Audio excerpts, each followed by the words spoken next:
Hello மக்களே! சிவா எலி செம இன்ட்ரெஸ்டிங்கா போயிட்டுருக்கு. நம்ம சிவா தான் உதய பெருமாளோட மூத்த வாரிசு அப்படின்னு சொல்லிட்டு நிரூபிக்கப்படுது. அதே சமயத்தில இதெல்லாம் தெரிஞ்சுக்கிட்ட ரித்திகா, செல்வராகி, இந்திராணி குடும்பம் எல்லாருமே அப்படியே அதிர்ச்சி ஆயிடுறாங்க. ஒரு கட்டத்தில நம்ம உதய பெருமாள் சிவாவுக்கு எப்பவுமே ஆதரவா இருக்காங்களா? வீடியோக்குள்ள போறதுக்கு முன்னாடி நம்ம சேனலுக்கு சப்ஸ்கிரைப் பண்ணுங்க. அப்படியே பக்கத்துல இருக்க பெல் ஐக்கன கிளிக் பண்ணிடுங்க. அப்பதான் நான் போடுற வீடியோலாம் உங்களுக்கு நோட்டிஃபிகேஷனா வரும். கோர்ட்ல நம்ம உதய பெருமாள கூப்பிட்டு விசாரிக்க ஆரம்பிக்கிறாங்க. என்ன மினிஸ்டர் கொலை பண்ணது நீங்க தானே? அப்படி கேட்கும்போது நம்ம உதய பெருமாளும் இல்ல நான் ஒன்றும் எதுவுமே செய்யலை, மினிஸ்டரோட நிலைமைக்கு நான் காரணம் கிடையாது அப்படின்னு சொல்லிடுறாங்க. அதை கேட்ட உடனே அப்போ எதுக்கு நீங்கள் மினிஸ்டர் பார்க்கறதுக்காண்டி அந்த வீட்டுக்கு போனீங்க, அது வர அன்னைக்கு தான் இந்த கொலையும் நடந்திருக்கு அப்படி சொல்லும்போது நம்ம உதய பெருமாளும் மினிஸ்டர் தான் என்னை பார்க்கணும் சொல்லிட்டு அந்த வீட்டுக்கு கூப்பிட்டாங்க, அதனால தான் அங்கே போனேன், நான் அங்கே போய் பார்த்துட்டு பேச மட்டும் தான் செய்தேன், வேற எதுவுமே செய்யலை, நான் சொல்கிறத கொஞ்சமாவது நம்புங்க அப்படி சொல்லும்போது இதெல்லாம் கேட்டு இளங்கோ பயங்கரமாக டென்ஷன் ஆகுறாங்க. அங்கே உள்ளவங்களும் சரி இளங்கோவை கூப்பிட்டு விசாரிக்கலாம் அப்படி சொல்லி இன்னொரு கூண்டில் நிற்க வைக்கிறாங்க. மினிஸ்டரோட நிலைமைக்கு உதய பெருமாள் காரணம் இல்லைன்னு சொல்கிறாங்களே, அதை பற்றி நீங்கள் என்ன நினைக்கிறீங்க அப்படின்னு கேட்கும்போது நம்ம இளங்கோவும் விடுற மாதிரி இல்லை, கண்டிப்பாக என்னோட அப்பாவோட இப்படி ஒரு சாவுக்கு காரணமே இந்த நிற்கிற உதய பெருமாள் தான், அது எனக்கு நல்லாவே தெரியும் அப்படின்னு சொல்லும்போது அங்கே உள்ளவங்களும் அதுக்கு என்ன உங்கள்கிட்ட ஆதாரம் இருக்குது அப்படின்னு கேட்கும்போது அதான் சிசிடிவி ஃபுட்டேஜ் எல்லாமே இருக்கே, உதய பெருமாள் தான் கடைசியாட்டு எங்கள் அப்பாவை வந்து பார்க்க வந்தது, அது மட்டும் இல்லாமல் எங்கள் அப்பாவுக்கும் அவங்களுக்கும் இடையில ஒரு வாக்குவாதம் நடந்துச்சு, அந்த சமயத்தில் உதய பெருமாள் தான் என்னோட அப்பாவை பார்த்து இப்படியே என் குடும்பத்துக்கு ஏதாவது ஆபத்து வந்துட்டு இருந்துன்னா உன்னெல்லாம் சும்மாவே விட மாட்டேன், போட்டு தள்ளது கூட தயங்க மாட்டேன் அப்படின்னு எல்லாம் மிரட்டிட்டு போனாங்க. அதே சமயத்தில் மறுபடியும் வெளியில் போயிட்டு உள்ளே வந்து எங்கள் அப்பாவுக்கு இந்த மாதிரி செய்துட்டாங்கன்னு சொன்ன உடனே இதெல்லாம் கேட்டுட்டு இருந்த உதய பெருமாளும் இல்லை அவங்க சொல்கிறது எல்லாமே போய் சார், எனக்கு இந்த கொலைக்கு எந்த சம்மந்தமே இல்லை, நான் மினிஸ்டரை பார்த்து பேச தான் செய்தேன், நீங்கள் எவ்வளோ தான் கேட்டாலும் இதுதான் உண்மை அப்படின்னு சொல்கிறாங்க.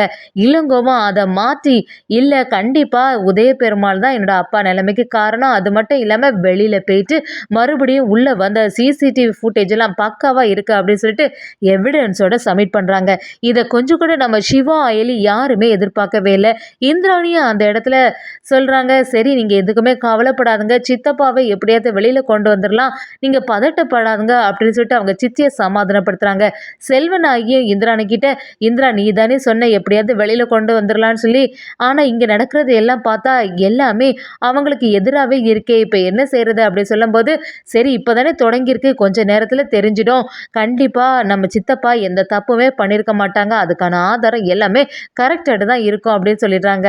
அதே சமயத்தில் கோர்ட்லேயும் சரி நீங்கள் வீட்டுக்கு போனது எல்லாமே ஃபுட்டேஜ் கரெக்டாக எவிடன்ஸோடு இவங்க வச்சுருக்காங்க, அப்படி இருக்கும்போது உங்கள் சார்பாட்டு ஏதாவது ஒரு ஆதாரம் இருக்கா, அது மட்டும் இல்லாமல் மினிஸ்டரை நீங்கள் எதற்காக பார்க்க போனீங்க, உங்கள் 2 பேருக்கு இடையில வாக்குவாதம் நடந்தது உண்மையா அப்படி சொல்லும்போது உதய பெருமாளும் வாக்குவாதம் நடந்தது எல்லாமே உண்மைதான், அதுக்காக நான் மினிஸ்டர் இப்படி பண்ணேன்னு சொல்லிட்டு அவங்க எல்லாம் யாராவது பார்த்துருக்காங்களா அப்படின்னு கேட்குறாங்க. அதை பார்த்துட்டு இருந்த இளங்கோவும் நான் தான் ஏற்கனவே சொன்னேன்ல, அப்போ 2 பேருக்கு இடையில சண்டை வந்திருக்கு தானே, இதுக்கு சாட்சியாட்டு சுற்றி இருந்தவங்க எல்லாம் பார்த்துருக்காங்க, வேணும்னா அவங்கள கூப்பிட்டு விசாரிங்க அப்படி சொல்லும்போது கீழே வேலை பார்க்குறவங்கள அந்த இடத்துல கூப்பிட்றாங்க. ஆமாம் சார் நாங்கள் இதை கண் முன்னாடியே பார்த்தோம், இந்த நிற்கிற உதய பெருமாள் எங்கள் மினிஸ்டரை வந்து மிரட்டிட்டு போனாங்க, அது எல்லாத்தையுமே நாங்கள் பார்த்தோம், அதெல்லாம் நாங்கள் சாட்சியாக இருக்கோம் அப்படி சொல்லும்போது நம்ம உதய பெருமாளுக்கு எல்லாமே எதிராகவே இருக்குது. இது எல்லாத்தையும் பார்த்து நம்ம உதய பெருமாள் என்னதான் சொன்னாலும் ப்ராப்பரான எவிடன்ஸ் இருக்க மாட்டேங்குது. நம்ம சிவாவும் அயலியும் செம மாசாட்டு சார் கண்டிப்பாக எங்கள் மாமாக்கா மேலே எந்த தப்புமே இருக்க வாய்ப்பே இல்லை, ஆனால் ஏதாவது ஒரு ஆதாரம் இருக்கும், எங்களுக்கு கொஞ்சம் டைம் தாங்க, அதுக்குள்ளே எப்படியாவது கண்டுபிடிச்சி நாங்கள் நிரூபிச்சிடுறோம் அப்படின்னு சொல்லிட்டு அங்கே உள்ளவங்கள்ட்ட பேச ஆரம்பிக்கிறாங்க.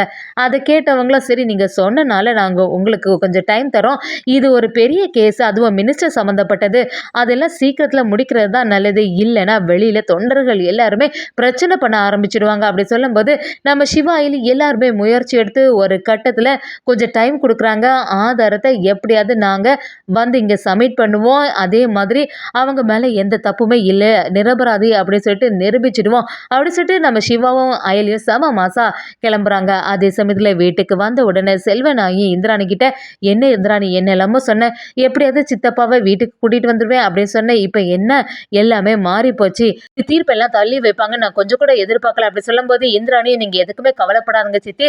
அதான் ஆதாரம் எல்லாமே கரெக்டாட்டு நம்ம கைக்கு வந்துரும். அதனால அத பத்தி யோசிக்காதுங்க அப்படின்னு சொல்லிடுறாங்க. நம்ம செல்வநாயகி குடும்பத்துல உள்ளவங்க எல்லாருமே குடும்பத்துல கொஞ்ச நாளாவே பிரச்சனையா தான் இருந்துட்டு இருக்கு. எப்படியாவது உதய பெருமாளை இந்த ஒரு சிக்கல்ல இருந்து காப்பாத்தணுமே, அதுக்கு என்ன செய்யறதுன்னு சொல்லிட்டு கடவுள்கிட்ட வேண்டுறாங்க. அதே சமயத்துல ஒரு ஜோசியர் மூலமா ஒரு பரிகாரம் பண்ணதுக்கு யோசிக்கிறாங்க. அதுபடியே அந்த சாமியார் கிட்ட போய் இந்த மாதிரி எங்க சித்தப்பாவுக்கு இவ்வளவு பிரச்சனைகள் நடந்திருக்கு. எப்படியாவது அவங்கள வெளியில கொண்டு வந்துடணும். அதுக்காக ஏதாவது ஒரு பரிகாரம் இருக்கா சாமி அப்படி கேட்கும்போது அவங்களும் உதய பெருமாளோட மூத்த மகனையும் மருமகளையும் வச்சு ஒரு பூஜை பண்ணா கண்டிப்பா இந்த தீர்ப்புல உதய பெருமாள் தான் வின் பண்ணுவாங்கன்னு சொல்லிட்டாங்க. அதெல்லாம் கேட்டுட்டு இருந்த நம்ம இந்திராணியும் சரி அதுக்கான வேலைகளை பார்க்கலாம்னு சொல்லிட்டு பூஜைக்காக எல்லாம் ரெடி பண்ணி வைக்கிறாங்க. அந்த சமயத்துல ரித்திகாக்கு கொஞ்சம் சந்தோஷம் ஆகுது. எப்படியாவது இந்த இடத்துல நமக்கு தான் மூத்த மருமக அப்படிங்கிற ஒரு உரிமை கிடைக்க போகுது அப்படின்னு யோசிச்சுட்டு இருக்காங்க. செல்வனாகியும் நம்ம கபிலன் ரித்திகா கிட்ட சொல்லி வைக்கிறாங்க. இந்த மாதிரி பூஜைக்கு ட்ரெஸ் எல்லாம் எடுத்து வச்சிருக்கேன் அப்படின்னு சொல்லிட்டு ட்ரெஸ்ஸை கொடுக்குறாங்க. அதே சமயத்துல இன்னொரு பக்கம் நம்ம இந்திராணியும் சிவா எலிய எப்படியுமே இந்த இடத்துல பூஜை பண்ண வைக்கணும் அப்படின்னு சொல்லிட்டு யோசிக்கிறாங்க. இந்திராணியும் நம்ம அயலிக்கு பூஜைக்கான எல்லாத்தையுமே அரேஞ்ச் பண்ணி கொடுக்குறாங்க. சாமியாரும் பூஜை பண்றதுக்கு ரெடி ஆயிட்டே இருக்காங்க. அந்த சமயம் பார்த்து நம்ம சிவா அயலி எல்லாருமே நிக்கிறத பார்த்த உடனே செல்வனாகி பயங்கரமா டென்ஷன் ஆகுறாங்க. சாமியாரும் இது யாருன்னு கேட்கும்போது நம்ம இந்திராணியும் இவங்க 2 பேரும் இந்த குடும்பத்தை சேர்ந்தவங்க தான் அப்படின்னு சொல்லிட்டு சிவா அயலியே சொல்றாங்க. இதை கேட்ட செல்வனாகி கபிலன் எல்லாருமே பயங்கரமா டென்ஷன் ஆயிடுறாங்க. ரித்திகாவா என்ன நீ சொல்றீங்க? அவங்க எப்படி இந்த குடும்பத்தை சேர்ந்தவங்க ஆக முடியும்? கண்டிப்பா இவங்களுக்கு இந்த குடும்பத்துல இடமே இல்லை. சும்மா இத்தனை நாளா இருந்ததே பெரிய விஷயம். இந்த வீட்டை விட்டு என்ன வெளியில அனுப்பாம இருக்கோம் பாருங்க, அதுதான் ஒரு பெரிய பிரச்சனை. இவங்க 2 பேரும் என்னைக்கு இந்த வீட்டுக்கு வந்தாங்கனோ அன்னையில இருந்தே பெரிய பிரச்சனையா தான் நடந்துட்டே இருக்கு. மாறி மாறி நம்ம வீட்டுக்குள்ள பல குழப்பங்கள் வந்துட்டே இருக்கு அப்படின்னு சொல்லிட்டு ரித்திகாவும் இதாண்டா சான்ஸ் சொல்லி நம்ம அயலி சிவாவை பயங்கரமா திட்ட ஆரம்பிக்கிறாங்க. ஒரு கட்டத்துல சிவாவும் அயலியும் ஃபீல் பண்ணிட்டு சரி அண்ணி நீங்க எதுக்குமே கவலைப்படாதுங்க, இந்த பூஜை நல்லபடியா நடக்கணும், மாமா நல்லபடியா வெளியில வரணும், அதுதான் நமக்கு தேவை. அதனால இந்த பூஜையில எந்த குழப்பமும் வந்துடக்கூடாது சொல்லிட்டு சிவா வாயிலையும் ஒதுங்கியே நிக்கிறாங்கன்னே சொல்லலாம். அதே சமயத்துல கபிலனும் ரித்திகாவும் சேர்ந்து அந்த பூஜையை பண்றதுக்கு தொடங்குறாங்க. எப்படியாவது உதய பெருமாளுக்கு எந்த பிரச்சனையும் வந்துடக்கூடாதுன்னு யோசிக்கிறாங்க. அப்படியே சாமியாரும் நம்ம உதய பெருமாளோட மூத்த பையன் தான் இந்த பூஜையை பண்ணணும், அதுவும் இந்த ஹோமத்துல வேள்வி வளர்க்கணும் அப்படின்னு சொல்லும்போது நம்ம கபிலனும் ரித்திகாவும் அந்த இடத்துல பூஜையை செய்யறாங்க.